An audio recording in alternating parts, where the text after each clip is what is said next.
Pemirsa, berita Banjarmasin kembali hadir menjumpai Anda. Bersama saya, Faya Putri. Sejumlah berita aktual dan beberapa informasi menarik lainnya telah kami siapkan untuk Anda. Berikut berita utama hari ini.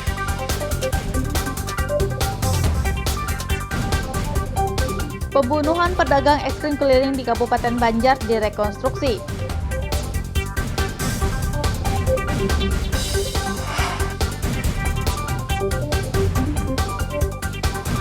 Rombongan moge melintasi jembatan Alalak baru yang belum diresmikan menuai kecaman masyarakat Kota Banjarmasin.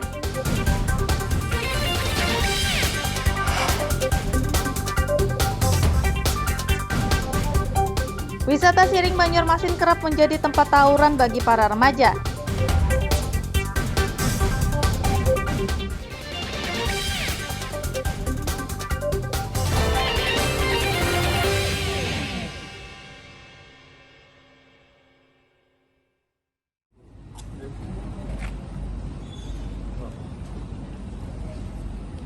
Kasus pembunuhan terhadap pedagang es krim keliling bernama Sukirman yang terjadi di Desa Angkipah, Kecamatan Paramasan, Kabupaten Banjar direkonstruksi.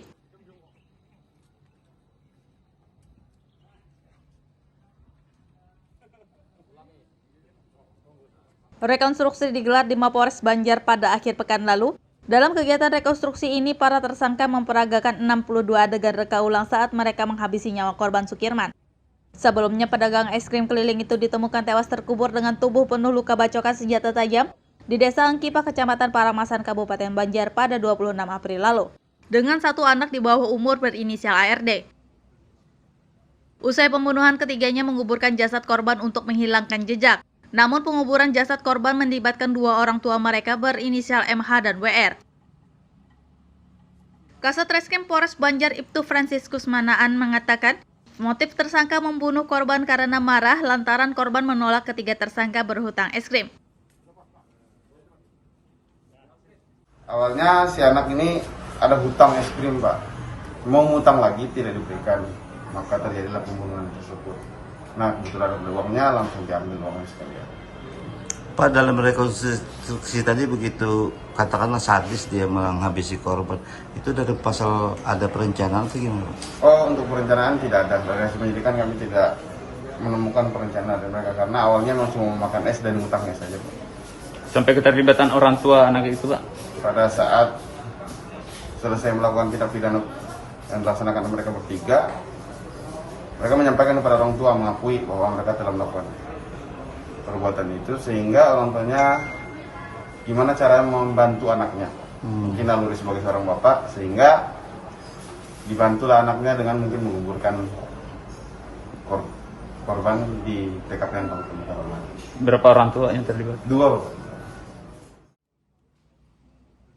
Semua tersangka akan dikenai pasal yang sama, yakni 363 KUHP subpasal 339 dan 338 KUHP dengan ancaman 15 hingga 20 tahun penjara. Satu tersangka yang masih anak di bawah umur juga dikenakan pasal serupa namun tidak ditahan. Dari Kabupaten Banjar, Muhammad Lutfi Darlan dan Fahmi melaporkan.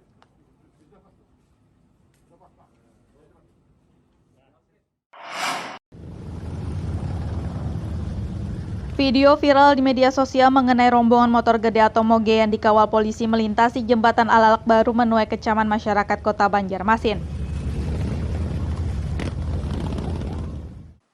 Jembatan tersebut seharusnya belum boleh dilintasi karena masih dalam tahap penyelesaian dan menunggu peresmian yang rencananya akan dilakukan oleh Presiden Joko Widodo. Kasat Lantas Polresta Banjarmasin Kompol Gustaf Adolf Mamuaya membantah pihaknya mengawal rombongan moge melintasi jembatan tersebut. Menurutnya, pengawalan rombongan moge hanya berlangsung dari hotel hingga lokasi di dekat jembatan. Pihaknya telah mengetahui jembatan tersebut belum boleh dilintasi, namun rombongan pengendara moge mengatakan sudah berkoordinasi dengan pihak proyek. Di pintu digembok memang, tapi pada saat pagi memang dari pihak penyelenggara sudah berkoordinasi dengan pihak proyek sehingga dibukakan. Nah, selama yang mungkin beredar di video-video saat ini yang mungkin viral di media sosial, yang nampaknya adalah anggota kami yang melakukan pengawalan, itu dapat saya katakan tidak benar. Yang melakukan pengawalan adalah dari rombongan mereka sendiri, yaitu road captain dari mereka, yang kebetulan bajunya juga serupa dengan baju yang digunakan oleh anggota Satuan Lalu Lintas. anggota kami berhenti sampai di batas bawah dan kemudian disambut kembali oleh satuan lalu lintas pengawalan dari satuan lalu lintas Polres Batola. Jadi selama di atas, karena itu memang bukan jalan umum, kita tidak melakukan pengawalan. Jadi memang mereka setelah koordinasi dengan pihak proyek, mereka bisa melintas di atas jembatan Al-Alaq baru. Kompol Gustaf Adem Mamoya menambahkan pengawalan rombongan moge melintasi jembatan dilakukan oleh pihak pengendara moge sendiri yang mengenakan kostum atau pakaian serupa polisi lalu lintas. Dari Kota Banjarmasin, Muhammad Lutfi Darlan dan Hafiz Ar-Rahman melaporkan.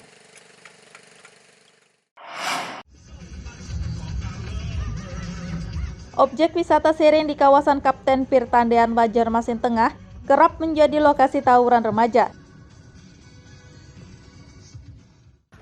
Adu jotos antar remaja itu sudah puluhan kali terjadi sehingga meresahkan pengunjung dan warga sekitar tempat wisata tersebut. Bahkan dalam bulan September ini tawuran remaja di objek wisata Siring sudah terjadi 2 kali dan terekam kamera warga hingga videonya beredar luas di media sosial. Kepala Dinas Kebudayaan dan Pariwisata Disbudpar Kota Banjarmasin Ihsan Al-Haq mengatakan tawuran remaja di wisata Siring telah mengganggu ketertiban umum dan termasuk perbuatan tindak kriminal sehingga harus ditindak kepolisian. Pertama ya kita sangat menyesalkan ya adanya tawuran dari anak-anak muda, anak-anak pang gitu ya. Sebenarnya sudah lama itu dan mereka bukan penduduk sana, hanya ketemunya saja di sana sering ya. Dan ini bukan persoalan sosial lagi, tapi sebenarnya persoalan kriminal juga. Ada tindak kriminal di situ mengganggu ketertiban umum. Nanti saya mintakan kepala tim ini yang mengelola untuk meminta bantuan atau koordinasi dengan polsek setempat ya, polsek Banjarmasin Tengah untuk mengantisipasi atau memonitor adanya tawuran tersebut. Dinas Pariwisata akan meminta Polsek Banjarmasin Tengah untuk melakukan pemantauan rutin di wisata Siring dan menindak para remaja pelaku tawuran. Dari Kota Banjarmasin, Muhammad Lutfi Darlan dan Fudail melaporkan.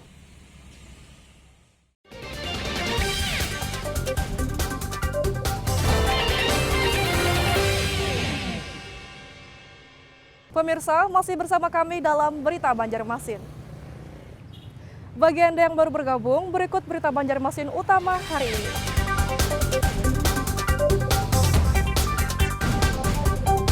Pembunuhan pedagang es krim keliling di Kabupaten Banjar direkonstruksi.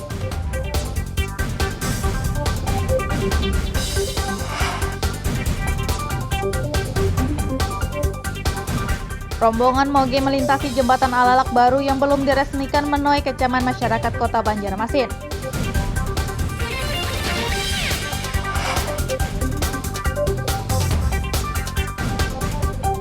Wisata Siring Banjarmasin kerap menjadi tempat tawuran bagi para remaja.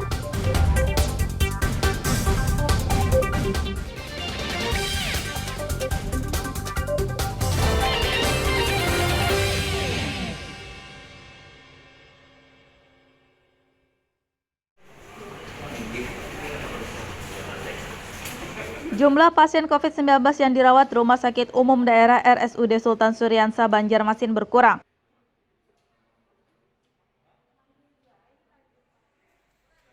Juru bicara tim Satgas COVID-19 Banjarmasin Mahli Riyadi mengatakan, pasien COVID-19 yang dirawat di RSUD Sultan Suryansyah telah sembuh semua pada beberapa hari yang lalu. Sehingga 125 tempat tidur pasien COVID-19 yang tersedia di rumah sakit milik pemerintah Kota Banjarmasin itu pun sempat kosong. Namun kondisi tersebut tidak bertahan lama karena pada Jumat malam lalu ada 1 pasien COVID-19 lagi yang dirawat di rumah sakit ini. Memiliki tempat tidur khusus untuk pasien COVID itu 125 tempat tidur. Nah, sejak hari Selasa sampai dengan hari Jumat itu kosong sama sekali, alhamdulillah. Pasiennya sembuh. Baru tadi malam ada pasien 1 masuk. Ya, kita ini masih menunggu diagnosa pastinya, nunggu hasil swabnya ke 1 jam ke depan. Apakah hasilnya positif atau negatif? Karena ini masih suspek. Ya mudah-mudahan negatif. Gejalanya? Ya gejalanya ada batuk, ada sesak napas juga, yang mirip gejala COVID, tapi belum ada tegak diagnosa pastinya. Kita tunggulah 1-2 jam ke depan. Pak, satu ada pasiennya satu baru masuk tadi malam. Kasus COVID-19 di Kota Banjarmasin yang semula berjumlah lebih dari 1.000, kini tersisa 249, dengan rincian 204 dirawat di rumah sakit dan 45 isolasi mandiri atau isoman. Dari Kota Banjarmasin, Muhammad Lutfi Darlan dan Fudail melaporkan.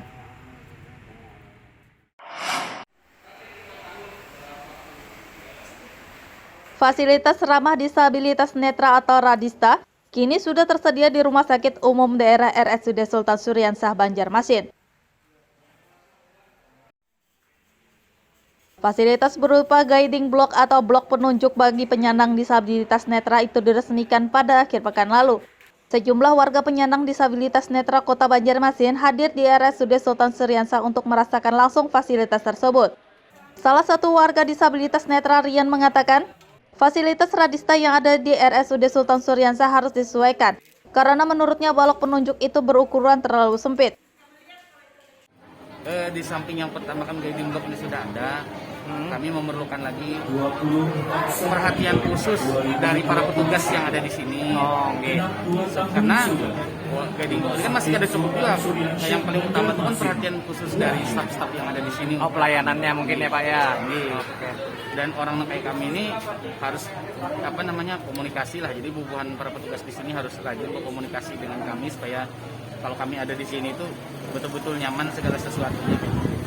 Kalau Pian nih pernah coba ke sini sendiri atau enggak Pak? Ya ke sini sendiri semalam. Memang diharuskan ke itu untuk percobaan. Oh, naik apa tuh Pak kemarin Pak? Dulu naik online, diturunkan di parkiran lalu diarahkan oleh supir online-nya. Dulu adakah nang tanda-tanda kuning-kuning tuh iya. Diarahkan ke situ, belum berjalan dan belum coba ke klinik kemana-mana ya lumayan nyaman. Pelaksana tugas PLT Direktur RSUD Sultan Suryansah Muhammad Syaukani menyatakan, balok penunjuk akan diperlebar sesuai keinginan warga disabilitas netra. Poli-poli lantai 1 dan lantai 2, jadi itu sudah terhubung sampai ke lift juga. Dengan adanya guiding block itu tentu para penyandang tunanetra yang ingin berobat ke rumah sakit Sultan Suryansah akan mendapatkan kemudahan ya, karena bisa secara mandiri ya, berjalan menggunakan ada guiding blocknya. Itu tentu kita harapkan inovasi tersebut ya, menjadi sebuah inovasi yang penting bagi rumah sakit Sultan Suryansah untuk meningkatkan layanan. Dan saat ini mungkin satu-satunya rumah sakit ramah disabilitas netra hanya rumah sakit Sultan Suryansah ya, di seluruh provinsi Kalimantan Selatan. Kemarin ngomong-ngomong biayanya berapa?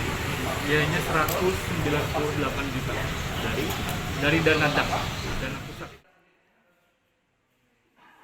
Fasilitas balok penunjuk di RSUD Sultan Suryansah ini dibangun dengan biaya sekitar 198 juta rupiah. Bersumber dari dana alokasi khusus DAP 2021. Dari Kota Banjarmasin, Muhammad Lutfi Darlan dan Fudail melaporkan.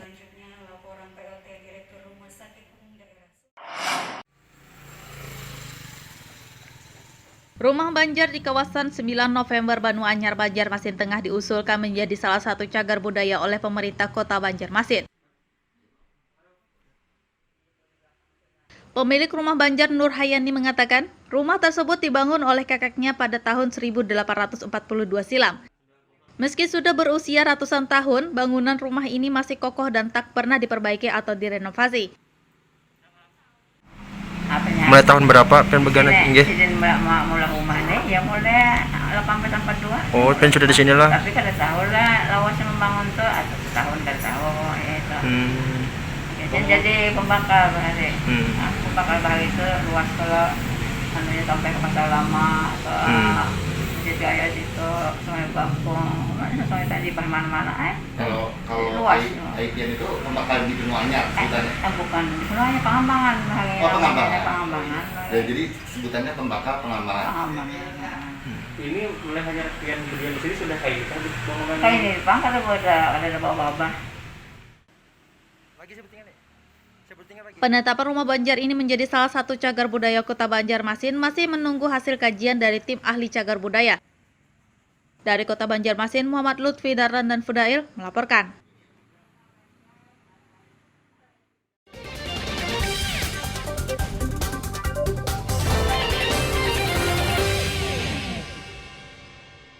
Pemirsa, masih bersama kami dalam Berita Banjarmasin. Bagi Anda yang baru bergabung, berikut Berita Banjarmasin utama hari ini.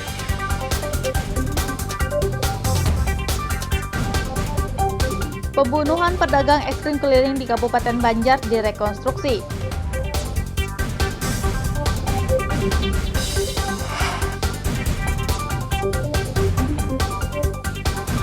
Rombongan moge melintasi jembatan Alalak baru yang belum diresmikan menuai kecaman masyarakat Kota Banjarmasin.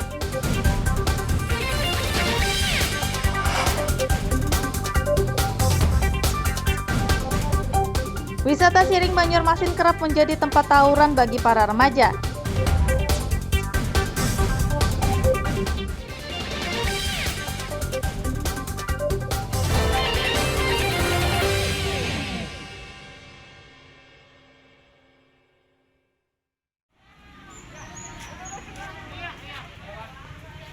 Guna mempercepat pencapaian target vaksinasi COVID-19, Dinas Kesehatan Kota Banjarmasin meningkatkan penyelenggaraan vaksinasi di Puskesmas.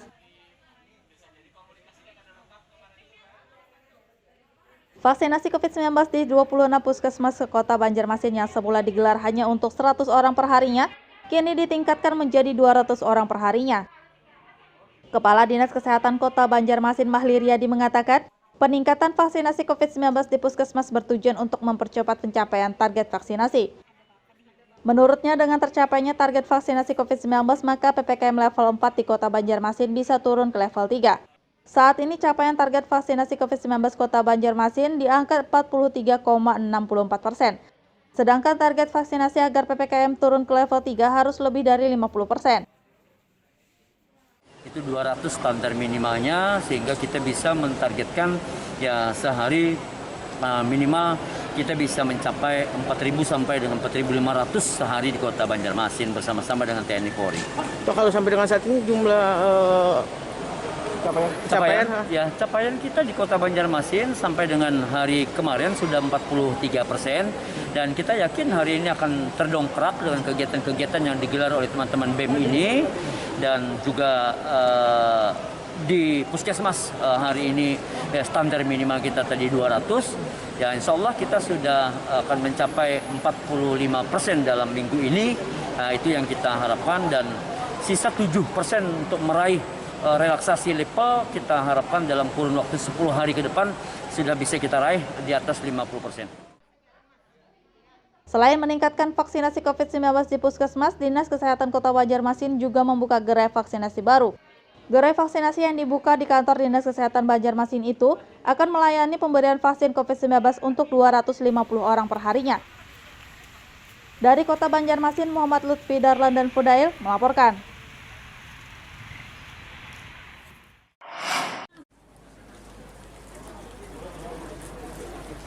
Ratusan warga dan karyawan perkebunan kelapa sawit di Kabupaten Tapin ikuti vaksinasi COVID-19 massa yang digelar oleh Gabungan Pengusaha Kelapa Sawit Indonesia GAPKI Kalsel.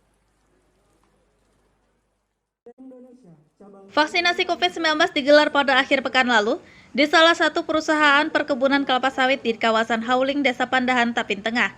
Kegiatan vaksinasi COVID-19 dosis pertama yang diikuti ratusan warga dan karyawan perkebunan kelapa sawit ini dihadiri Gubernur Kalsel Sahbiri Nur dan Bupati Tapin Arifin Arpan. Gubernur Kalsel Sahbiri Nur mengatakan kegiatan vaksinasi COVID-19 yang digelar oleh GAPKI ini bertujuan untuk mendukung pemerintah dalam mempercepat pemberian vaksin bagi masyarakat. Yang sangat baik ini, izinkan saya mengucapkan terima kasih kepada Gabungan Pengusaha Kelapa Sawit Indonesia, khususnya GAPKI Kalimantan Selatan, yang telah mempersiapkan pelaksanaan vaksinasi ini dengan baik. Semoga program vaksinasi ini berlangsung dengan lancar dan sukses demi mempercepat peningkatan cakupan vaksinasi di Kalimantan Selatan. Bapak Ibu hadirin yang berbahagia, vaksinasi merupakan salah satu ikhtiar kita dalam melawan COVID-19. vaksin telah terbukti efektif untuk menangkal penularan COVID-19 dan sekaligus mempercepat kesembuhan. Luar biasa itu dalam arti kata bahwa perusahaan peduli akan COVID-19 dan melaksanakan vaksin pada hari ini. Nah, kami pemerintah daerah menyambut baik kalau dia laksanakan semacam ini karena kita kan masih rendah persentasinya. Nah, sekarang kita baru dapat 19%. Nah, kemudian dari jumlah 19% itu sekitar 24.000. Sekarang target kita 146. Berapa lagi kita kekurangannya? Oleh karena itu kalau tidak dibantu oleh perusahaan, tidak mungkin kita. Jadi kita perusahaan hari ini membantu dari grup kebun kelapa sawit. Ya mudah-mudahan jangan yang pertama ini berlanjut aja mudah-mudahan. Supaya isinya mengurangi targetnya sudah ditetapkan. Dalam kegiatan vaksinasi COVID-19 ini, Gubernur Kalsel Sahbiri Nur memberi bantuan paket sembako untuk warga perkebunan kelapa sawit. Dari Kabupaten Tapin, Muhammad Lutfi Darlan dan Abdillah melaporkan.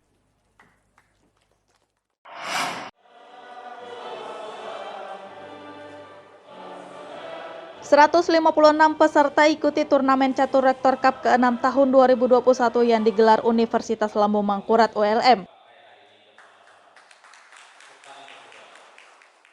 Turnamen catur rektor Cup ke-6 berlangsung di Gedung Perpustakaan ULM, kawasan Brigjen Hasan Basri, Banjarmasin Utara pada akhir pekan lalu. Kejuaraan catur cepat terbatas yang digelar dalam rangka memperingati Disnatalis ULM ke-63 ini diikuti 156 peserta dari Kalimantan Selatan dan Tengah. Rektor ULM Sutarto Hadi mengatakan, kejuaraan catur ini digelar bekerja sama dengan Persatuan Catur Seluruh Indonesia Percasi Kalimantan Selatan. Setelah ini, kita kan sebagai ini juga suatu cara kita untuk menyeleksi, melihat siapa-siapa pecatur yang potensial. Ini kelihatan muncul nih bibit-bibit di sini nih. Nah, kami memang berniat juara-juara di turnamen ini kita bisa siapkan untuk ikut kejuaraan di level yang lebih tinggi, level nasional. Sehingga mereka bisa bertanding, bertemu ya, mendapat pengalaman dengan lawan-lawan yang lebih kuat. Sutarto Hadi menambahkan, para juara turnamen catur Cup ke-6 ULM ini bakal diikut sertakan dalam berbagai ajang catur tingkat nasional.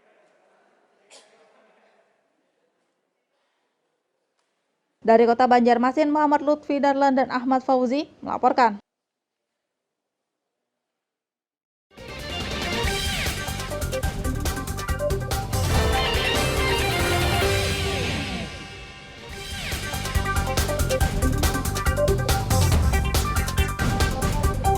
Pembunuhan pedagang es krim keliling di Kabupaten Banjar direkonstruksi.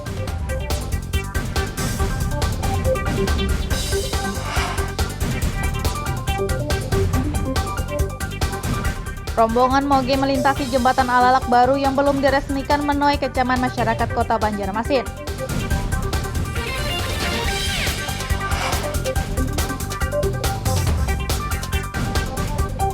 Wisata Siring Banjarmasin kerap menjadi tempat tawuran bagi para remaja.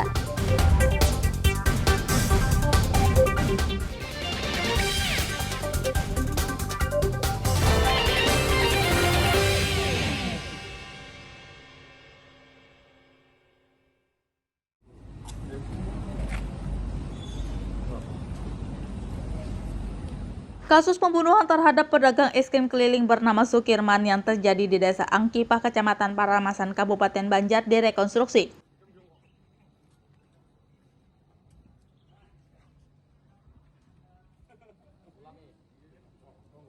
Rekonstruksi digelar di Mapolres Banjar pada akhir pekan lalu. Dalam kegiatan rekonstruksi ini, para tersangka memperagakan 62 adegan reka ulang saat mereka menghabisi nyawa korban Sukirman. Sebelumnya, pedagang es krim keliling itu ditemukan tewas terkubur dengan tubuh penuh luka bacokan senjata tajam di Desa Angkipah, Kecamatan Paramasan, Kabupaten Banjar pada 26 April lalu, dengan satu anak di bawah umur berinisial ARD. Usai pembunuhan, ketiganya menguburkan jasad korban untuk menghilangkan jejak. Namun penguburan jasad korban melibatkan dua orang tua mereka berinisial MH dan WR.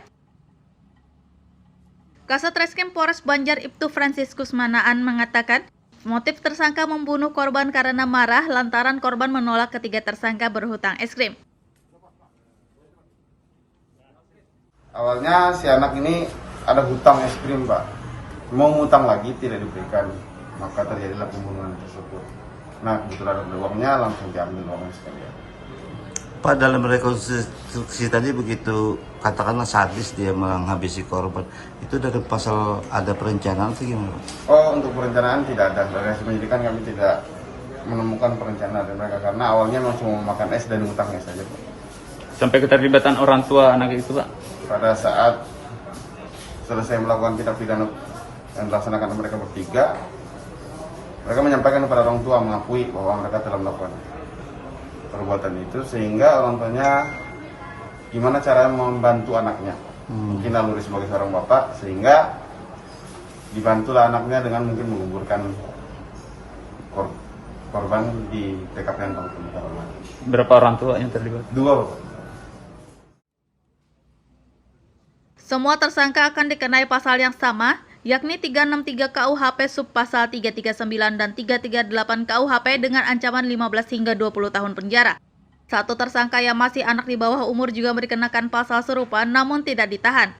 Dari Kabupaten Banjar, Muhammad Lutfi Darlan dan Fahmi melaporkan.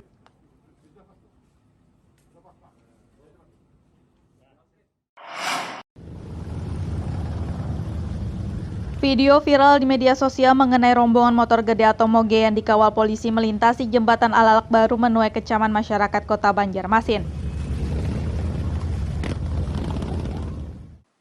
Jembatan tersebut seharusnya belum boleh dilintasi karena masih dalam tahap penyelesaian dan menunggu peresmian yang rencananya akan dilakukan oleh Presiden Joko Widodo.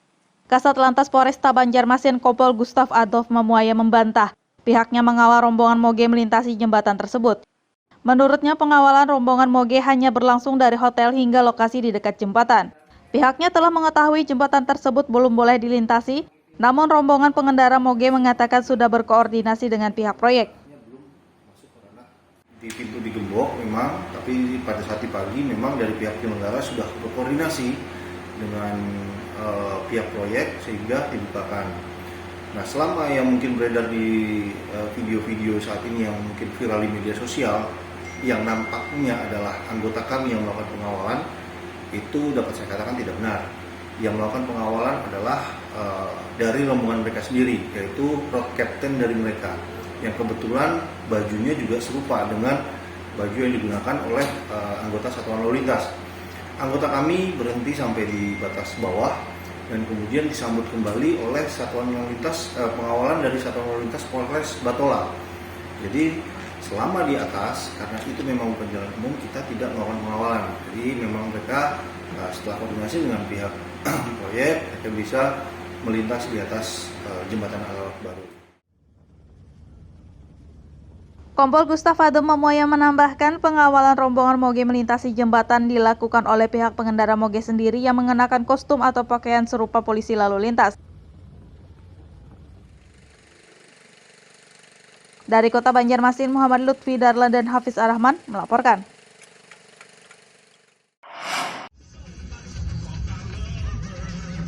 Objek wisata Siring di kawasan Kapten Pirtandean, Banjarmasin Tengah kerap menjadi lokasi tawuran remaja. Adu jotos antar remaja itu sudah puluhan kali terjadi sehingga meresahkan pengunjung dan warga sekitar tempat wisata tersebut. Bahkan dalam bulan September ini tawuran remaja di objek wisata Siring sudah terjadi 2 kali dan terekam kamera warga hingga videonya beredar luas di media sosial. Kepala Dinas Kebudayaan dan Pariwisata Disbudpar Kota Banjarmasin Ihsan Al-Haq mengatakan tawuran remaja di wisata Siring telah mengganggu ketertiban umum dan termasuk perbuatan tindak kriminal sehingga harus ditindak kepolisian. Pertama ya kita sangat menyesalkan ya adanya tawuran dari anak-anak muda, anak-anak pang gitu ya. Sebenarnya sudah lama itu ya. Dan mereka bukan penduduk sana, hanya ketemunya saja di sana.